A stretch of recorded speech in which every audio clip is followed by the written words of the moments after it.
Lokpal bill के मुद्दे पर कांग्रेस उपाध्यक्ष राहुल गांधी ने कहा कि कांग्रेस मजबूत लोकपाल के पक्ष में है और दूसरी पार्टियों का समर्थन मिले तो इसे पास किया जा सकेगा।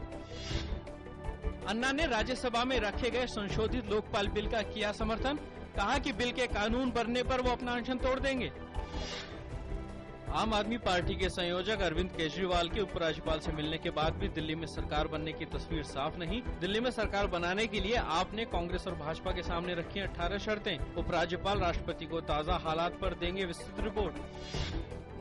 कांग्रेस नेता हारून यूसुफ ने कहा कि आम आदमी पार्टी जिम्मेदारी से बचने और जनता से किए गए वादे पूरे नहीं करने के लिए इस तरह के मुद्दे उठा रही है। भाजपा नेता विजय कुमार मल्होत्रा ने अरविंद केजरीवाल के समर्थन संबंधी बयान पर कहा कि यह अहंकार की पराकाष्ठा है और जब आपको सरकार नहीं बनानी तो बेवजह शर्तें लगाना अनुचित है।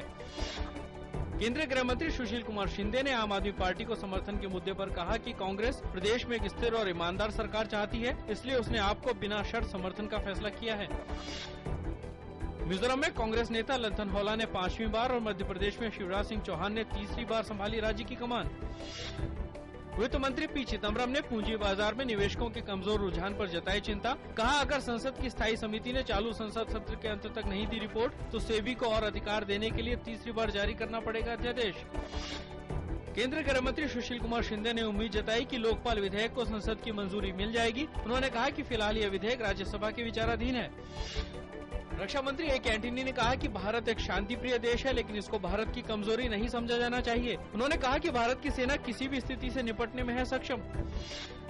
उपराष्ट्रपति मोहम्मद हामिद अंसारी ने पुणे में सिम्बायोसिस अंतर्राष्ट्रीय विश्वविद्यालय में एशिया और अफ्रीका में भारत और विकास साझेदारी विषय पर आयोजित एक सम्मेलन को संबोधित किया। उन्होंने कहा कि विकासशील देशों में तेजी से हुए आर्थिक विकास से आर्थिक शक्ति का केंद्र यूरोप से एशिया की ओर खिसक रहा है।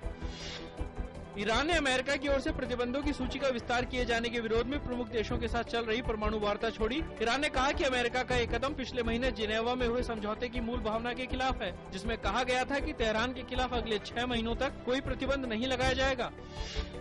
बांग्लादेश में जमात इस्लामी पार्टी के नेता अब्दुल कादर मुल्ला को फांसी दिए जाने के बाद देश भर में भड़की हिंसा में कम से कम 7 लोगों की मौत हो गई और कई लोग घायल। दक्षिण अफ्रीका में रंगभेद के खिलाफ लंबी लड़ाई लड़ने वाले पूर्व राष्ट्रपति नेल्सन मंडेला का कल किया जाएगा अंतिम संस्कार। मदीबा को आखिरी विदाई देने के लिए उमड़ा भारी जनसमूह।